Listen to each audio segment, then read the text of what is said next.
Shalom para sahabat insani yang dikasihi Tuhan. Selamat berjumpa kembali melalui channel Renungan Rohani Insani. Inspirasi Sabda Allah hari ini bersama Pastor Vius Octavianus yang sedang bertugas melayani di Paroki Santo Yosef Pekerja Gotong-Gotong, Makassar. Selamat mendengarkan. Selamat berjumpa kembali para sahabat insani.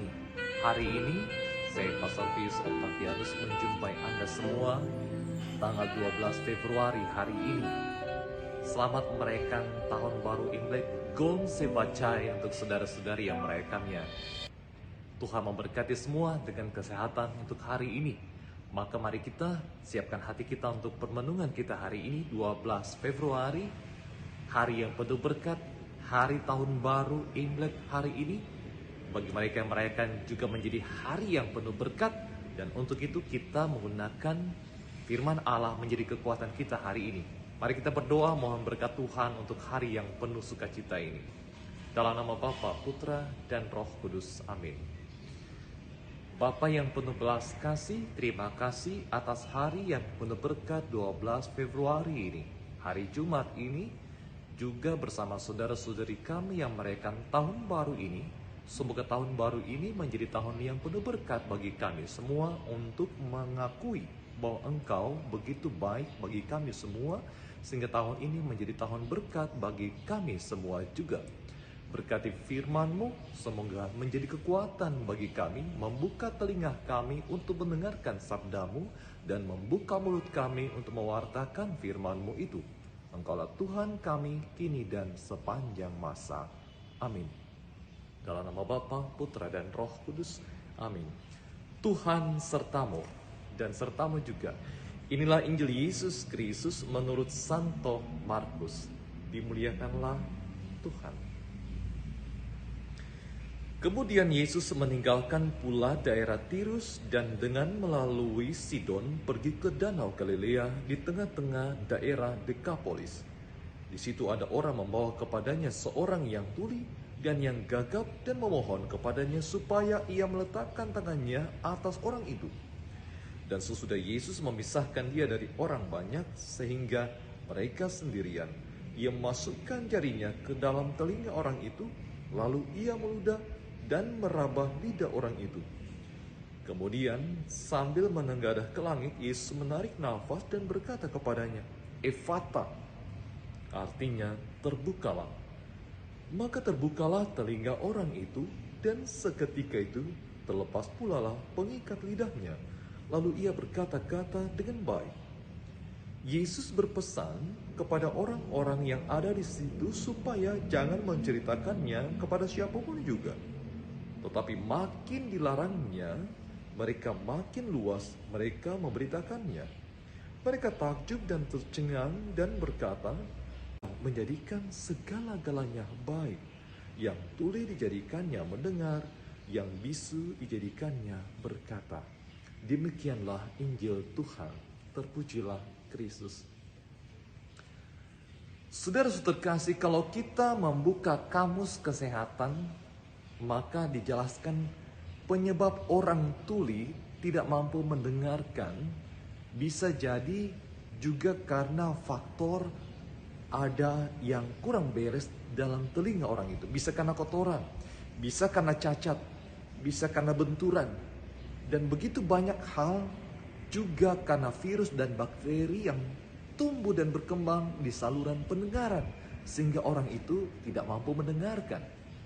Maka Injil hari ini juga menjadi permenungan kita bersama di awal tahun yang baru, tahun baru Imlek ini juga menjadi permenungan bagi kita semua. Kadang-kadang kita telinga terbuka tetapi kita tidak mampu mendengarkan sabda Allah.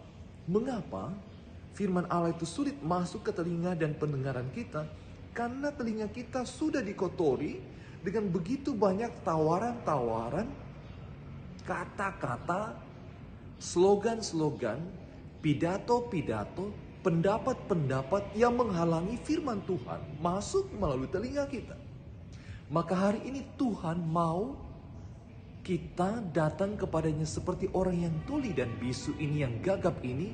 Tuhan, buka telingaku, bersihkan telingaku agar firman-Mu bisa masuk ke telingaku dan supaya mulutku bisa mewartakan firman-Mu. Dalam kisah Injil hari ini sangat dramatis bagaimana orang yang tuli, orang yang gagap, tidak mampu berkata-kata dengan baik itu dibawa pada Yesus.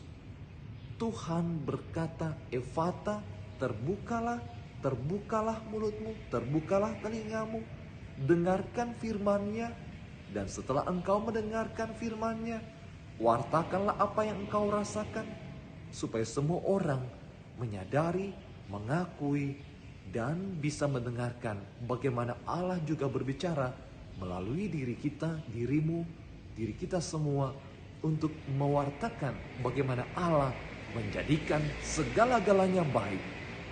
Saudara-saudara terkasih, ketika kita mampu menggunakan sosial media kita, WhatsApp, Facebook, Twitter, Instagram, kita begitu gampang untuk mengupload, men-share, mewartakan apa yang kita dengarkan dari begitu banyak informasi-informasi. Tetapi sangat sulit, sangat jarang, sangat kita sulit menemukan bagaimana orang-orang beriman itu men-sharing pengalaman imannya melalui sosial media. Coba, mari kita buka sosial media kita. Berapa kali kita men-sharing pengalaman iman kita?